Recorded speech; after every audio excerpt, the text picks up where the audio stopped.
Bom, professor, já estamos aqui gravando, né, esse nosso bate-papo. Inicialmente, eu queria te agradecer enormemente pela possibilidade de estar aqui.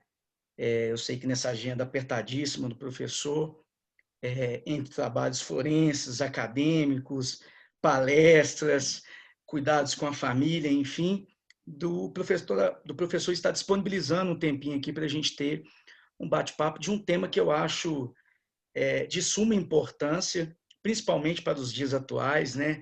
Períodos pandêmicos ou pós-pandêmicos, eu não sei nem o que eu posso falar, eu acho que até todos nós estamos um pouquinho ainda na dúvida em relação a isso. Então, hoje, o nosso objetivo é ter um bate-papo de maneira tranquila, fora da universidade, sobre a filosofia do direito tributário. Tema que o professor é mais do que gabaritado para falar, né, para que todos aqui que nos assistem, nos ouvem e posteriormente vão estar assistindo esse vídeo, trata-se aí da tese de livre docência do professor, e eu gostaria aqui de tomar a liberdade, professor, só a título de uma formalidade mesmo, de fazer sua apresentação formal, já que nós estamos gravando, e pode ter algumas pessoas que não o conheçam, embora eu acho que seja muito difícil. Para minha gratidão, né, o professor é um mineiro aí da Boa Terra, né, com mestrado pela PUC de São Paulo, doutorado também pela PUC de São Paulo, livre docente em Direito pela USP, né, e atualmente é professor da PUC, da Católica de São Paulo, da PUC de São Paulo, é juiz federal vinculado ao TRF da Terceira Região, né, e tem uma experiência aí, enorme na área do direito, com ênfase em direito tributário, atuando principalmente nos seguintes temas, né, filosofia do direito, direito tributário, direito processual tributário e cooperativas, tendo aí livros, artigos inúmeros, né, em revistas especializadas, nacionais e internacionais, sobre essas diversas temáticas. Então, professor, feitas essas considerações iniciais e esses agradecimentos, já te passo a palavra, te fazendo uma pergunta. O que te motivou a levar como uma tese de livre docência, na ocasião, essa temática, filosofia do direito tributário? Como é que foi um pouquinho essa história? Conta para a gente. Bem, professor Rafael Silva, primeiro quero registrar minha alegria, minha satisfação de estarmos juntos aqui nesse bate-papo, toda a sua paciência para que pudéssemos ter esse encontro no momento mais oportuno para nós dois, né? E é uma alegria ver jovens professores aí nas alterosas, lembrando da gente e seguindo um pouquinho os passos aí que nós já trilhamos, o que vai permitir que tantos outros profissionais, estudiosos, pensadores, desenvolvam outros assuntos e outros pontos também, né? Você me perguntou um pouco da origem desse estudo, né? Então, vou me reportar a um acontecimento em Belo Horizonte, lá na Savassi, né? Em 1990, talvez 1991. Naquela época, nós com certeza íamos pessoalmente aos bancos, pagar contas que eram de papel e enfrentávamos fila. E eu estava na hora do almoço numa dessas filas e para passar o tempo eu estava lendo os diálogos de Platão. Quando o gerente da empresa que eu trabalhava, hoje professor João Dácio Rolim, né, me viu com aquele livro na mão e falou: agora eu já estou compreendendo porque que as suas petições estão ficando cada vez melhores. E isso, professor Rafael, naturalmente, né, um jovem como eu era na época, ouvindo isso do seu chefe, uma pessoa que já contava com a minha profunda admiração naquela época, serviu para um grande estímulo. Eu percebi que eu estava no caminho certo, né? Lendo Platão, lendo filosofia e, principalmente, procurando compreender o conhecimento, procurando compreender o mundo ao meu redor, procurando compreender a mim mesmo. Posteriormente, né, como é do seu conhecimento, eu fui ser professor na Federal de Viçosa e vim para São Paulo para fazer o mestrado na PUC de São Paulo, e eu já sabia que eu queria escrever sobre tributação de cooperativas, como fiz, mas também sabia que eu queria me aprofundar na filosofia, nos estudos de filosofia e principalmente filosofia do direito, para compreender a nossa realidade e identificar quais são os caminhos e os desafios atuais. Pois bem, o mestrado, professor Rafael Silva, ele preencheu uma parte desse meu desejo, mas não completamente. Eu ainda sentia que eu queria me aprofundar na filosofia, queria aprofundar nos meus estudos, aprofundar nos meus conhecimentos. E daí surgiu a tese, que felizmente foi muito bem acolhida por uma banca composta de professores titulares. A livre-docência é um concurso dificílimo, ela é como um concurso para professor e um doutorado juntos, fazendo isso ao longo de uma semana. Ela ocupa uma semana aí de atividades, né? Tem todas as provas escritas, prova didática, prova de conhecimentos gerais e defesa de memorial e a defesa da tese. E o fruto dela, como fez referência, né, a Filosofia do Direito Tributário, que a editora, então a editora Saraiva, acolheu e publicou. É um trabalho que realmente eu me orgulho muito, gosto muito dele, me tomou 4 anos de redação efetiva, fora o tempo de planejamento, fora o tempo de rascunhos, de pensamentos, né? E o que eu procurei, Rafael, foi justamente identificar a existência das várias correntes da filosofia, como elas se espelham no direito e como elas se espelham no direito tributário, né?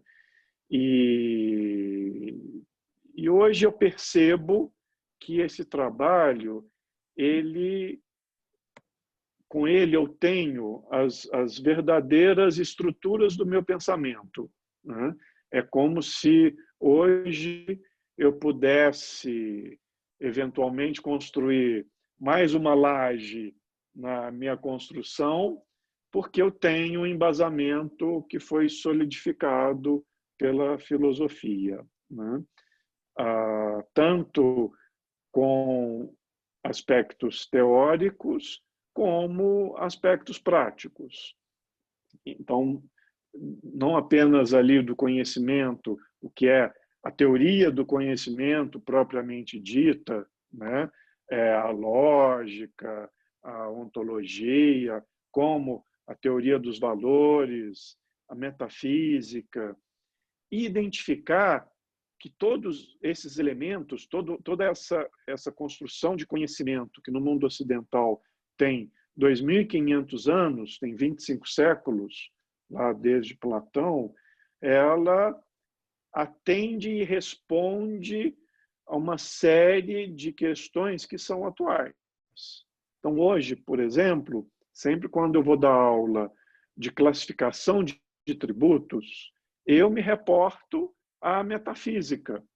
Por quê? Por que nós não temos uma única classificação de tributos? Por que cada pessoa, em tese, pode classificar os tributos de uma forma diferente das outras? Por que nós não temos uma teoria única sobre classificação de tributos? Porque nós estamos no terreno da metafísica. A filosofia nos ensina que esse é o terreno da metafísica. As classificações são metafísicas. Elas só existem no nosso intelecto. E, por isso, o nosso intelecto pode, por vezes, valorizar mais ou menos alguns matizes, alguns detalhes, e nós temos que aceitar que algumas pessoas pensam de uma forma, outras pessoas pensam de outra, e que nunca vamos chegar a uma única conclusão, né?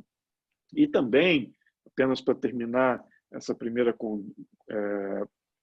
resposta, digamos assim, né, para ouvi-lo também muito em breve, a compreensão que eu tenho, por exemplo, do princípio do não confisco ou da vedação constitucional à tributação que possa ser aproximada a um confisco, ela só me foi possível por ter estudado a filosofia. Só me foi possível por ter estudado a teoria dos valores e poder dizer claramente que esse é um valor constitucional, está ligado a um direito natural, atualizado pelos direitos humanos, então ele pode ser considerado também como um valor pós-positivo, num sentido tecnicamente muito preciso, não considerar pós-positivismo qualquer coisa, o que não é o fundamento de verdade da teoria do conhecimento ou do que seja pós-positivismo, e compreender que é inútil esperar por uma definição legal, é inútil esperar uma resposta sistêmica positivista, porque nós não estamos, quando falamos de vedação a fisco, num terreno próprio para o positivismo jurídico. Positivismo jurídico, sem dúvida, é o terreno próprio, por exemplo, para a fixação da base de cálculo, da alíquota e da alíquota de tributos. Isso não é um campo propriamente valorativo, é um campo positivista, é um campo que se espera que o legislador faça suas escolhas. Entretanto, no princípio da vedação à tributação confiscatória, não é um campo próprio para o positivismo jurídico. Portanto, é um campo que se desenvolve a teoria dos valores. Então, professor Rafael, quando nós, como o senhor sabe muito bem disso, né, por toda a sua vasta experiência, pelo seu doutorado, quando nós identificamos essas categorias, nós nos permitimos a pensar com fundamento. Nós não vamos ficar naquilo que eu costumo brincar com os meus alunos de mestrado, de doutorado, que a gente tem que evitar, o que a gente chama de conversa de botequim, aquela que aceita qualquer coisa, né? A filosofia não, ela nos dá as estruturas para nós podermos desenvolver as nossas ideias com propriedade, com fundamento, e com isso auxiliar toda a comunidade até a desenvolver um pouco mais. É interessante, professor, ouvi-lo expor inicialmente a sua motivação, porque nos leva a realmente a separar aí dois campos, né? Alguns assuntos que, de fato, por uma questão de segurança jurídica, né? E outros postulados que possam estar envolvidos, precisam ser resolvidos pelo positivismo, pela norma posta. Então, quando a gente fala de base de cálculo, a gente fala de alíquota, a gente fala do fato gerador, né? Que leva a concreção aí da hipótese de incidência no mundo real, no mundo concreto, mas quando a gente trata aí do princípio da vedação do confisco e outras limitações constitucionais ao poder de tributar, a gente está num campo do valor. E aí nos traz também a deixa para destacar aqui o quão importante é a gente estudar essas matizes filosóficas que contornam esse fenômeno tão, muitas vezes para muitos, tão contraditório e tão complexo que é a tributação. Realmente é difícil a gente até dar... Poxa, Rafael, mas você fez mestrado, fez doutorado, eu acho que nem se eu fizesse 2 ou 3, eu acho que eu conseguiria muitas vezes dar um conceito preciso, tendo em vista que, do ponto de vista milenar, a ideia mais rude de tributação, ela já passava aí por controvérsias e dissensões na comunidade. Embora num curto período de tempo, pelos estudos aí, períodos assim mínimos, quase que passam desapercebidos nos grandes manuais aí de direito tributário, nós tivemos períodos pequenininhos, muito pequenos, onde a tributação ela era vista como um valor essencial para a manutenção da comunidade.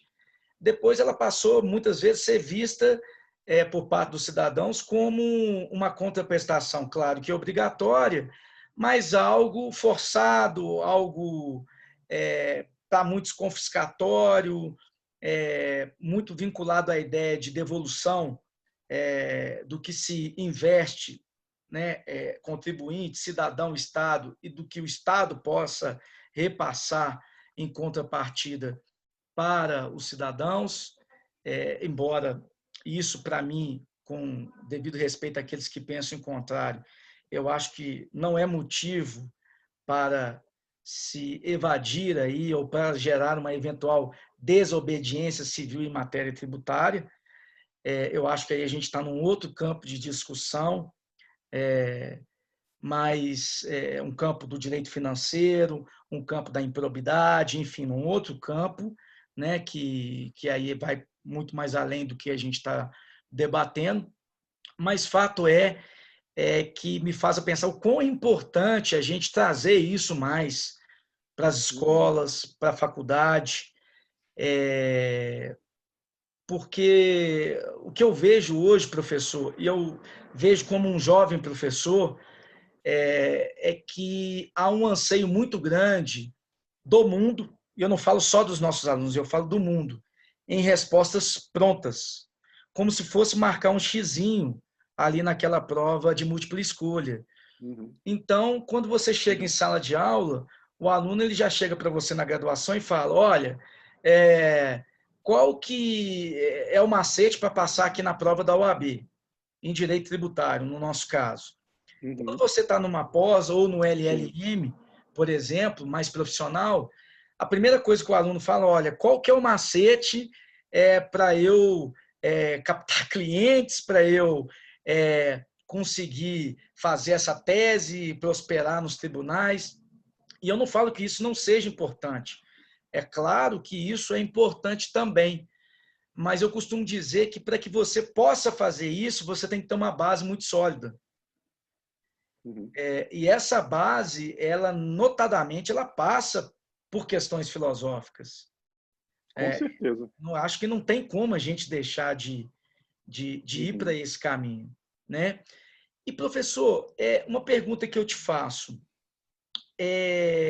A sua tese de livre docência, muito bem admitida pela USP, deu ensejo a esse livro maravilhoso aí, que fez parte da minha cabeceira aí uns Obrigado. 4 anos, te digo de coração. Obrigado. Mas o professor já utilizou essas lições para o seu trabalho efetivo como magistrado federal, quando o professor, por exemplo, vai dar uma sentença, vai conduzir um processo, vem para o professor situações e que, eventualmente, o professor, claro que sem citar nomes, possa, alguns casos, alguma situação que o senhor possa demonstrar para a gente da utilidade prática dessa tese? Perfeitamente, professor Rafael. Antes de falar sobre essas experiências práticas, eu vou apenas reproduzir o que eu ouvi muito recentemente num evento como esse, em que participava o desembargador federal Paulo Sérgio Domingues, aqui do Tribunal Regional Federal da Terceira Região, e professor de processo civil. A webinar, né, que o meu amigo e Sua Excelência participava, né, era relacionado às evoluções digitais no direito e no processo. E hoje em dia nós já sabemos que os computadores estão entrando na área jurídica. Todos nós sabemos que tem computadores fazendo petições iniciais e muitas vezes ajuizando ações judiciais em ambientes virtuais também, né? Como nós trabalhamos aí no PJE. E eu até digo, por mais, já disse em mais de uma experiência, em mais de uma oportunidade, que eu acolho a realidade. Então, eu sei que esses computadores na área jurídica, eles fazem parte da realidade. Eu só espero que os computadores sentenciem os processos que foram iniciados por computadores. Vai ser muito injusto se os computadores forem utilizados para proposição de centenas de ações e eu, um humano, ter que decidir individualmente cada uma dessas sentenças. Então, o que eu costumo dizer, até já falei na escola da magistratura, processos repetitivos têm que ser sentenciados por computadores. Todos os processos em que os computadores puderem repetir o que eu escrevi, eles devem ser utilizados. Até para eu guardar as minhas energias, o meu tempo, as minhas faculdades mentais para as causas em que eu não tenha essa ferramenta à minha disposição, que são os computadores. Mas nesse evento que o professor Paulo Sérgio Domingues participava, ele falou uma coisa que me marcou muito. Ele disse o seguinte: nós temos que ter certeza que em breve os computadores vão estar dando ordens nos escritórios de advocacia. Porém, algumas pessoas irão alimentar os computadores com os dados que depois serão replicados pelos computadores para outros advogados. O futuro da nossa área é saber onde cada um de nós estará. Se estará antes do computador, no sentido de alimentando o computador, ou estará depois, apenas cumprindo a ordem que o computador estiver dando. Eu diria isso para um aluno que pedia as dicas de como passar na prova da OAB. Ele vai ser bem-sucedido, tomara que seja, mas ele vai estar estudando para, muito em breve, receber ordens de uma máquina. Aqueles como nós que estivermos estudando filosofia e forem tentar aplicar a filosofia na solução de casos concretos, esses serão os que estarão alimentando os computadores, né? E, feito esse introito, vou lhe dar um exemplo, vou lhe dar dois exemplos, na verdade, de aplicação prática, na minha experiência, na filosofia, a respeito da filosofia e a filosofia do direito aplicada ao direito tributário. Ambas estão muito bem, digamos, registradas, até mesmo em livros. Então, todos os que nos ouvem agora ou no futuro poderão pesquisar e identificar e comprovar o que nós estamos aqui conversando, professor Rafael. Tive um caso, foi muito interessante, há muitos anos, um advogado gentilíssimo, um lorde, veio propor, num desses vários programas de parcelamento, uma triangulação processual para resolver um problema sério. A cliente desse advogado tinha comigo uma execução fiscal, só que também tinha uma ação de desapropriação de uma vasta extensão de terra, onde ela estava discutindo os valores da indenização. Isso vai até demonstrar muito mas um pouco do ambiente tributário nosso, né? Essa cliente não aceitou o valor que o INCRA depositou para a desapropriação da fazenda e estava discutindo em juízo. E nós sabemos que, hoje em dia, essas desapropriações começam com o depósito do valor. Se a parte concorda, ela levanta e acaba. Se não, ela não levanta e vai discutir esses valores em juízo. Pois bem, ela estava discutindo, já estava em grau de recurso. Então, nós tínhamos um processo no primeiro grau, originário, a apelação no TRF e uma execução fiscal que não tinha nada a ver com esse caso. Tá? E era uma execução fiscal bastante vultosa. Pois bem, os valores que o governo a legislação estava oferecendo num desses refis era tão significativo que era superior ao valor da diferença que essa senhora estava pleiteando no processo de desapropriação. Então, o que ela identificou?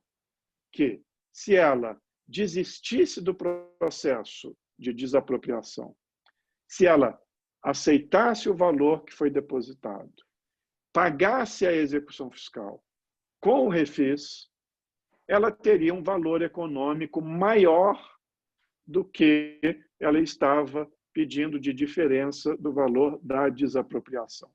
Tudo isso em casa de cifras aí muito vultosas. Então, o que o advogado veio e propôs processualmente? Hoje, isso seria praticamente considerado um negócio jurídico processual, né? Que já existia, isso é até a prova disso, porque esse caso antecede ao CPC de 2015.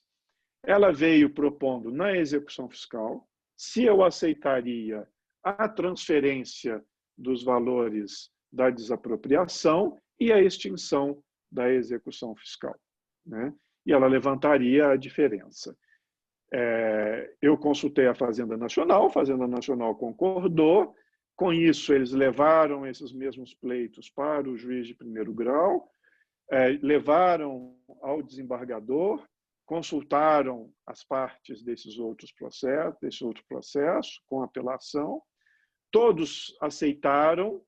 Então, foi feito um grande acordo em vários órgãos da esfera federal e esses 3 juízos, e a solução foi alcançada.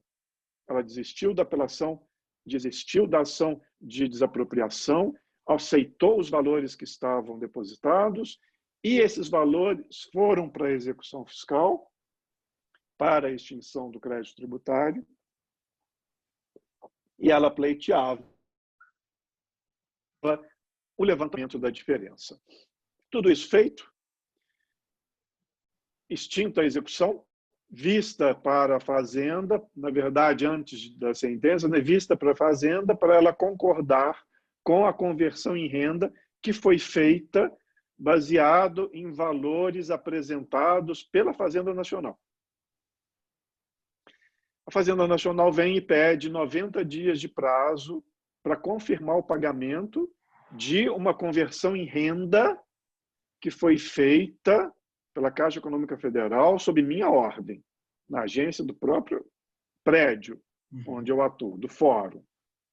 Passados 90 dias, veio um advogado: Excelência, olha, já passou o prazo, por favor, vamos extinguir o processo para o cliente levantar a diferença. Não veio o processo da Fazenda, eu pedi a devolução do processo, e eu não me recordo agora, mas elas colocam aquelas cotas, ou devolvo a pedido, requeiro nova vista, ou pediu mais 180 dias de prazo. E aí veio o advogado, falou, excelência, não é razoável, né? Fizemos todo esse acordo processual antes. E falou, doutor, aí eu reduzi de 180 dias para, sei lá, 15 dias. Passados 15 dias, vem a Fazenda de novo e diz, preciso de mais 180 dias, porque a Receita Federal não reconheceu ainda o pagamento, ela precisa dos seus trâmites. E eu falei, vinha o advogado, eu falava, doutor, não sei o que fazer, né? Não tenho elementos. Né? E ele falou, doutor, mas excelência, não é possível. E nisso veio um feriado de Semana Santa, me recordo muito disso. E esse advogado deve ter despachado comigo, talvez na sexta-feira anterior, não sei. O fato é que me recordo como se tivesse acontecido no final de semana passado. Estava sobre a minha mesa o livro Filosofia do Direito Tributário. E a minha angústia de não ter extinto aquele processo, onde, e repito, houve a conversão em renda da União, feita pela Caixa Econômica Federal, a partir de uma guia apresentada pela Fazenda Nacional. Uma hora eu falei, gente, eu tenho que encontrar uma solução para aquele caso. Filosofia tem que me ajudar. E eu abri o livro, comecei a folhear o livro. E cheguei na parte dos direitos humanos. Direitos humanos na tributação. E me veio aquela sensação, é desumano manter uma execução fiscal em aberto, ainda que não tivesse valores a serem levantados, só os prejuízos que o próprio processo causa à parte. Se o processo é injusto, e nesse caso, tendo havido pagamento do tributo, não tinha por que manter o processo. Eu falei, direitos humanos na tributação, tem que me ajudar. E comecei a folhear o livro. E me veio Convenção Interamericana de Direitos Humanos, base do atual princípio da duração razoável do processo.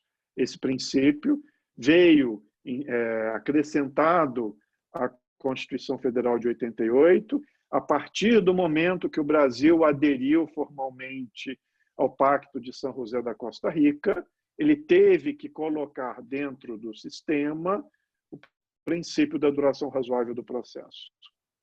E eu pensei, será que isso só vale para o processo criminal? E fui até a Convenção Interamericana de Direitos Humanos. E na Convenção tem uma cláusula, quando ela fala da duração razoável do processo, ela diz que todas as partes têm o direito a uma duração razoável do processo, quer seja criminal, civil, trabalhista, fiscal. Quando eu li a palavra fiscal na Convenção, ela piscou como se fosse de neon, em vermelho, azul, amarelo, arco-íris na minha frente. E eu falei, aqui está o caminho da resposta. E comecei, professor Rafael, a construir uma sentença durante o feriado. Comecei a baixar os livros, por isso até que às vezes as pessoas acham que, né, será que é o juiz que faz mesmo? Será que ele trabalha final de semana? Trabalha final de semana, trabalha feriados. Fui ao Código de Processo Civil, fui à construção de prazos e, no final, construí digamos, uma tese de que a Fazenda Pública pode abandonar o processo quando ela não dá a resposta processual no tempo procedimentalmente estipulado. Então, à época, era o artigo 266 do Código de Processo Civil, né? Que o autor pode caracterizar abandono do autor quando ele não toma uma providência no prazo fixado, ou na lei ou judicialmente. E, a partir daí, eu construí essa sentença. Foi, por muito tempo, a minha mais longa sentença, umas 30 páginas de construção, porque eu dei um embasamento sólido. Comecei na filosofia, passei pelos direitos humanos, então filosofia do direito, direitos humanos pode ser sinônimo de pós-positivismo, como pode ser sinônimo de direito natural. Um minutinho que caiu um fone aqui. Fica à vontade, professor. Já voltou. de direito natural e fui ao Código de Processo Civil, identifiquei todas as regras necessárias do caso, extingui o processo por abandono. Foi uma gritaria por parte dos órgãos públicos, apelaram para o tribunal, naquela oportunidade, reverteu a sentença, lamentavelmente, mas, a partir da sentença, a Receita Federal foi mais ágil, né? Eu comecei a identificar uma série... E aí, então, quando o processo voltou da apelação, a Fazenda pediu a extinção, porque aí a Receita Federal tinha identificado, O pagamento. tinha feito o confronto do pagamento, o cruzamento, o encontro de contas, então ele pediu a extinção.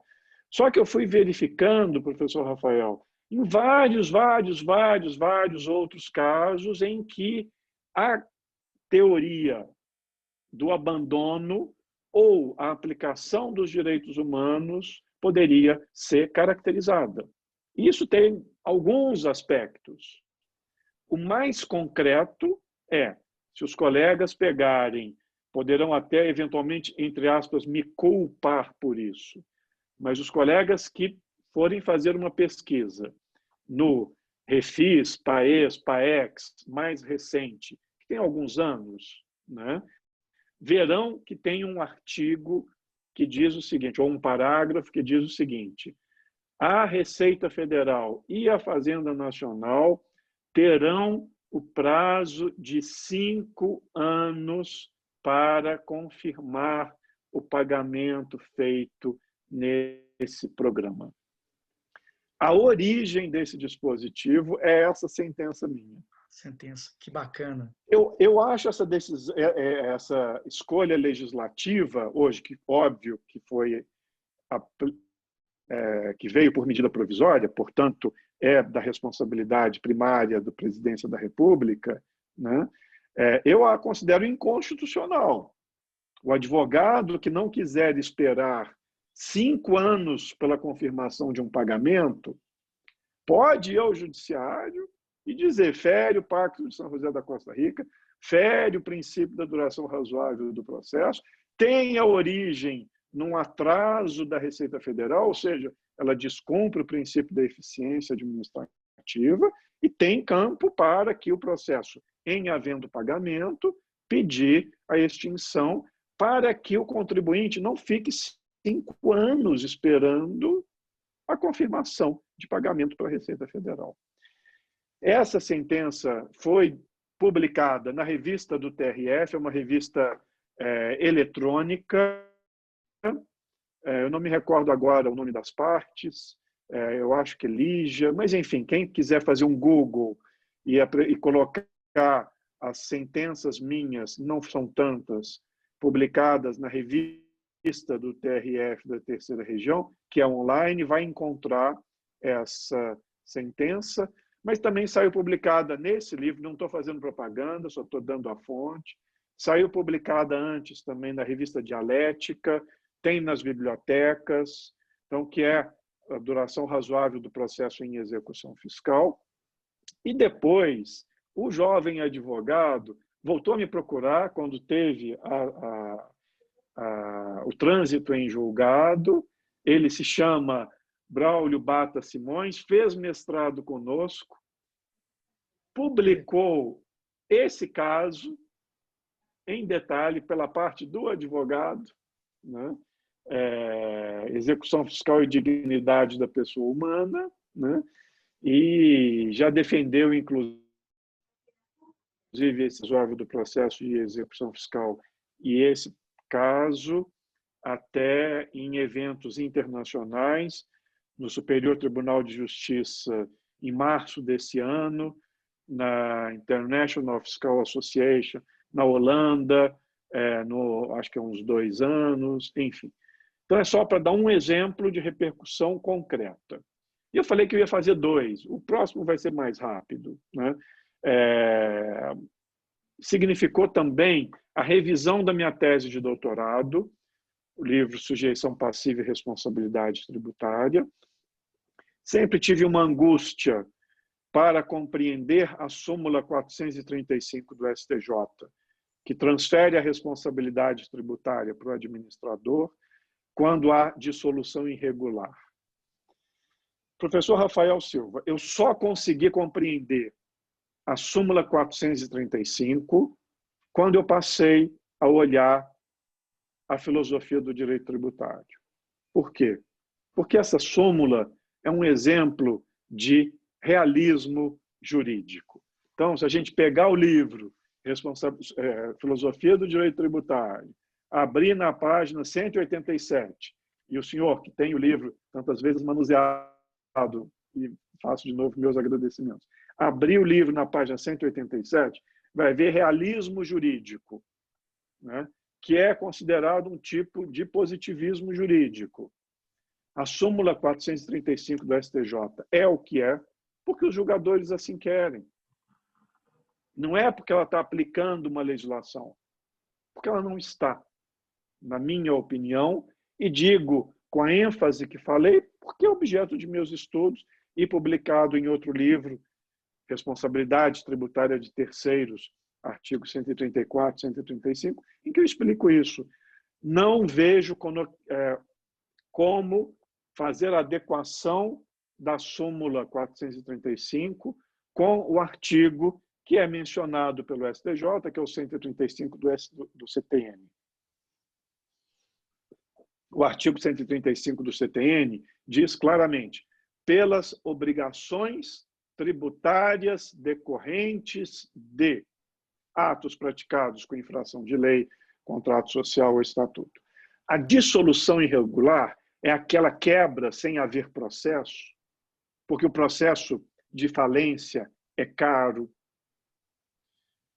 e o insucesso é muito comum no Brasil, o insucesso empresarial. Então, a parte simplesmente encerra as portas, envergonhada, entristecida, muitas vezes sem condições de andar de cabeça erguida ali na sua pequena comunidade, né? O encerrar as portas nessa digamos, autofalência, né? Essa falência não proposta, ela não gera obrigação tributária, não incide tributo pelo encerramento irregular de sociedade.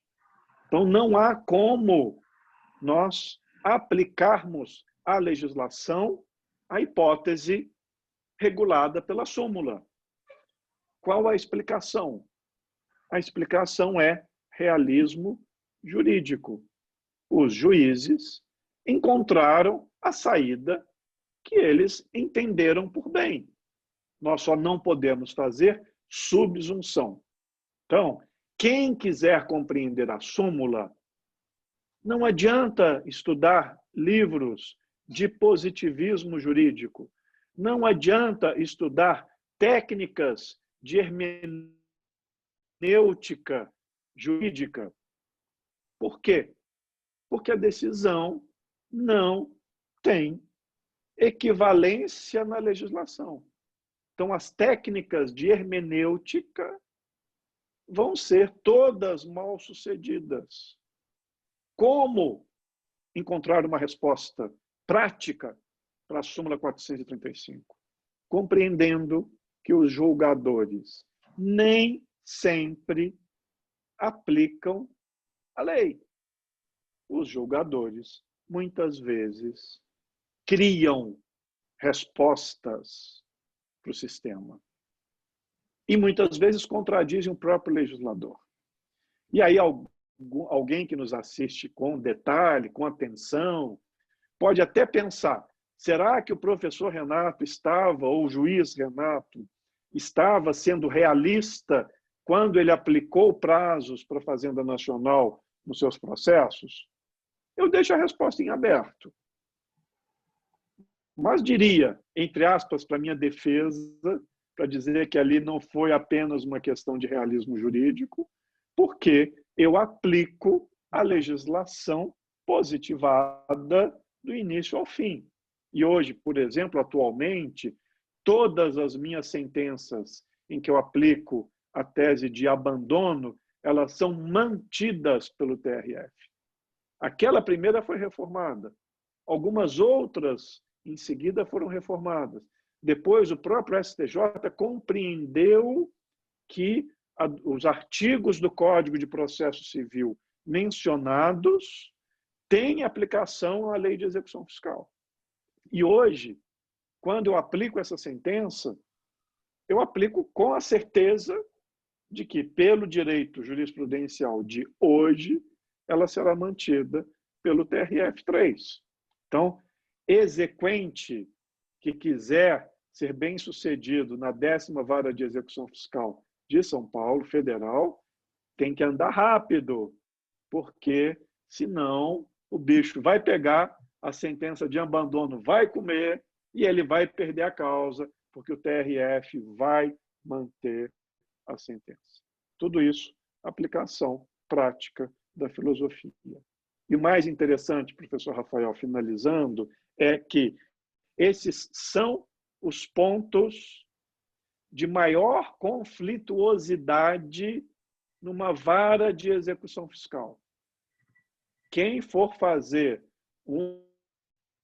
uma pesquisa pragmática, detalhada, de quais são os assuntos que mais causam litigância numa vara de execução fiscal atualmente, vai identificar que são os conflitos baseados no realismo jurídico.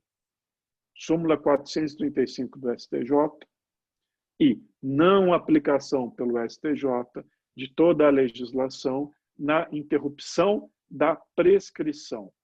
Causa espécie. Não consigo compreender que o STJ tenha parado de aplicar estritamente o Código Tributário Nacional num tema que sempre foi positivado, que sempre teve subsunção, interrupção da prescrição do crédito tributário. E desde 2010 o STJ passa a aplicar pela metade um artigo do Código de Processo Civil, só pela metade.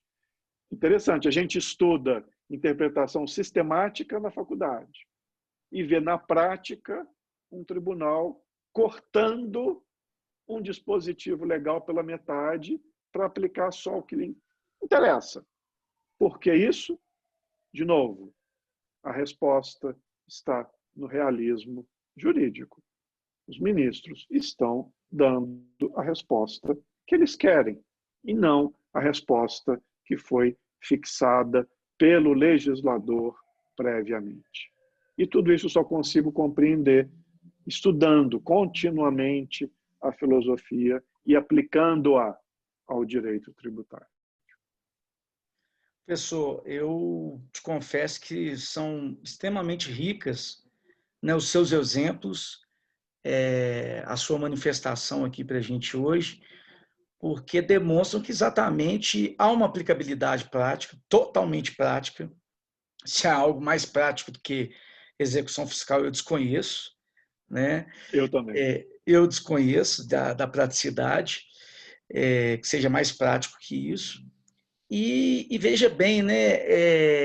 Me chamou dois pontos que eu acho que chamam a atenção na sua colocação aqui, que me permita fazer. Primeiro,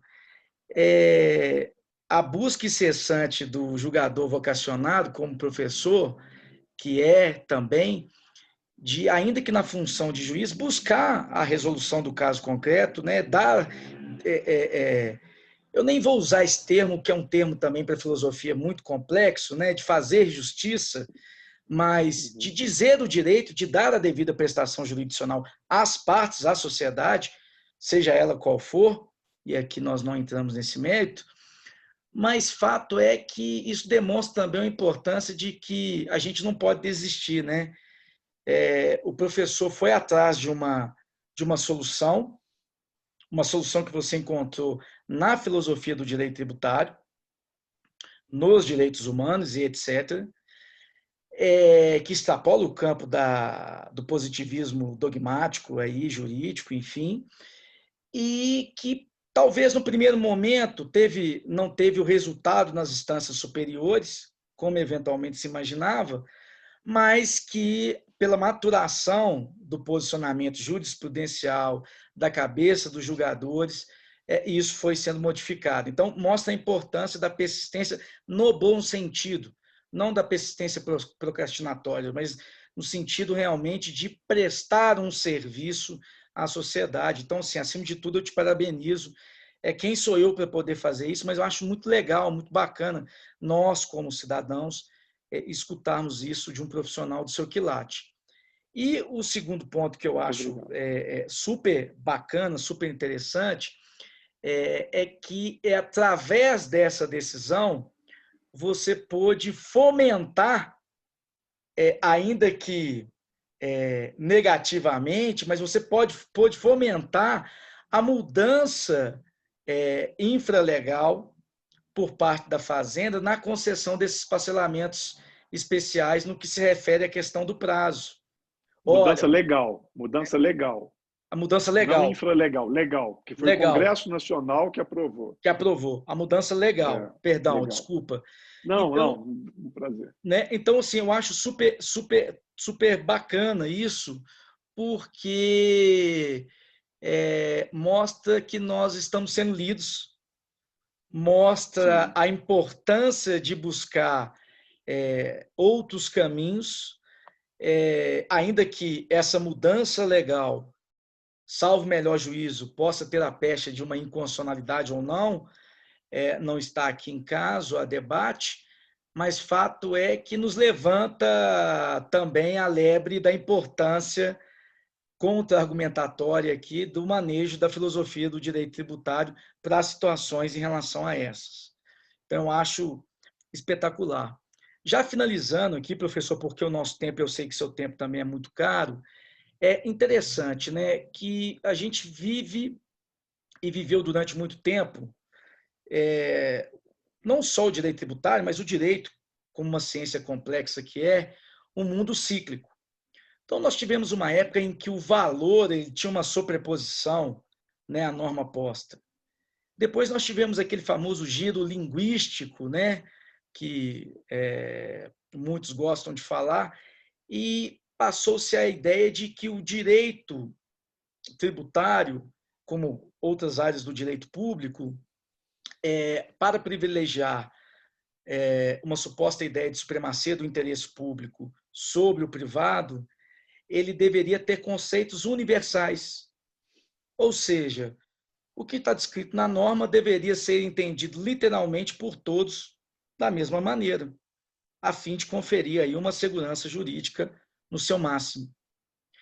Só que a gente começa a perceber que, principalmente em países como o nosso, onde há não só uma dimensão continental, vários Brasis dentro de um Brasil, mas também várias metafísicas, vários pensamentos, vários modos de pensar, até porque a nossa cultura não é una, né? Ela é múltipla, faz com que a gente possa trazer também para o debate a ideia de que, eu não digo em todas as situações, por óbvio que não, mas muitas das situações, uma delas até basilares, como a gente iniciou o nosso bate-papo, princípio da vedação do não confisco, elas devam, sim, estar focadas num valor, num alicerce, que é o valor que o constituinte, seja ele originário, seja ele derivado depois, a posteriori,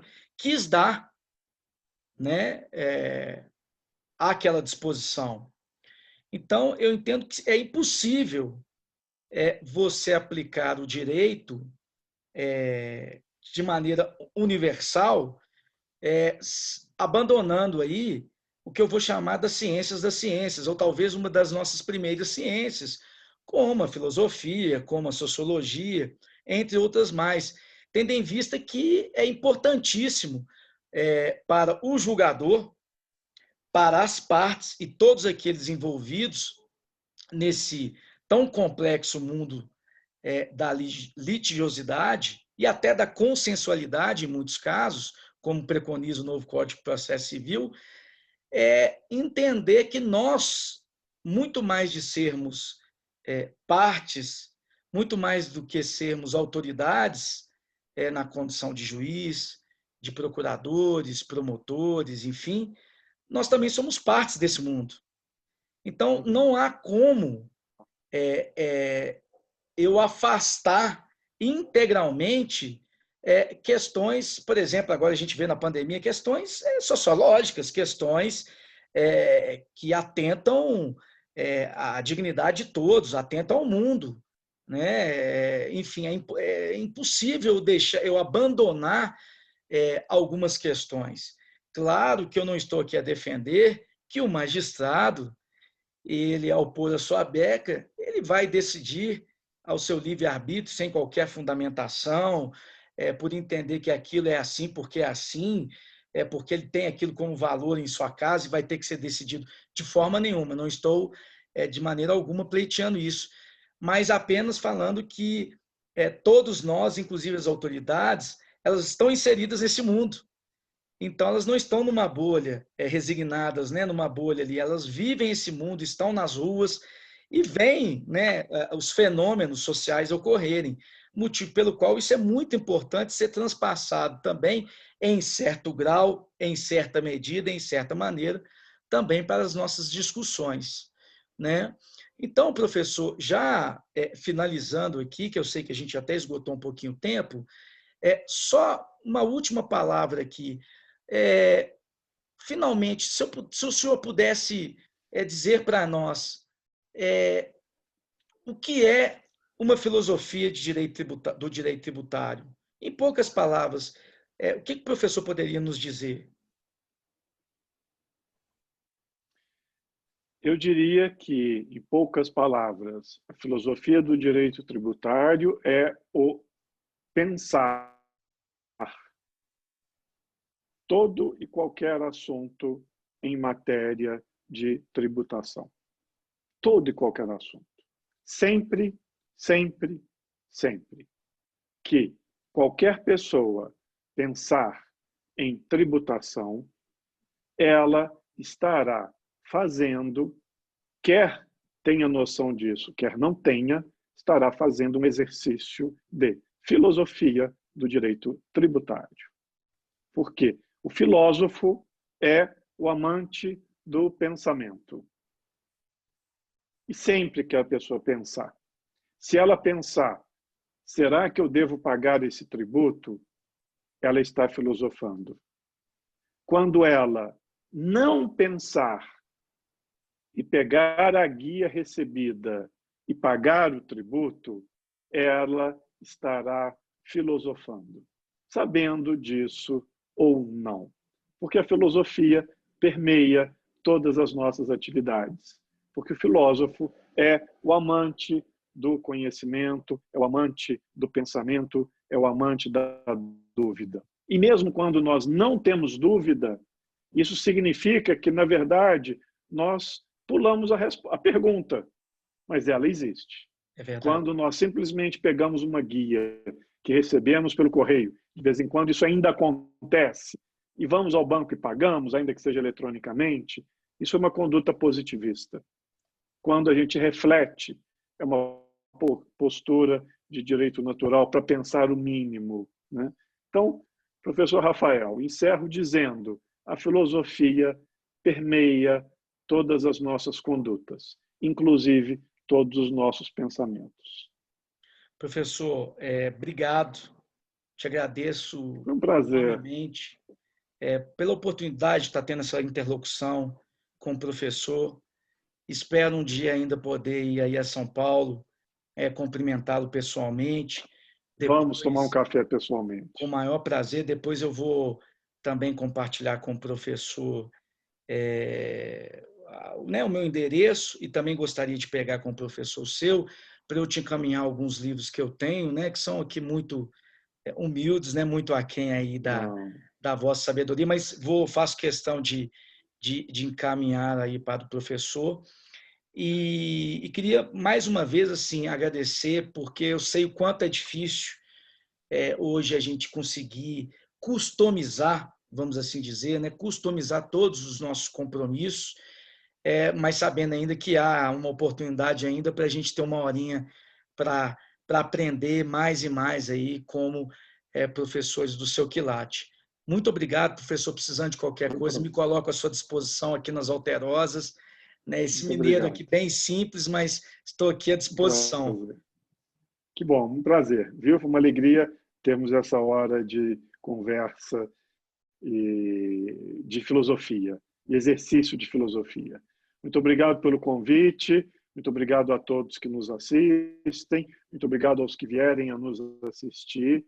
É uma satisfação intelectual muito grande. E um abraço, professor Rafael. Até breve. Um abraço, professor. Até breve. Tudo de bom. Fique com Deus. Um abraço. O senhor Tchau, também. tchau. Obrigado.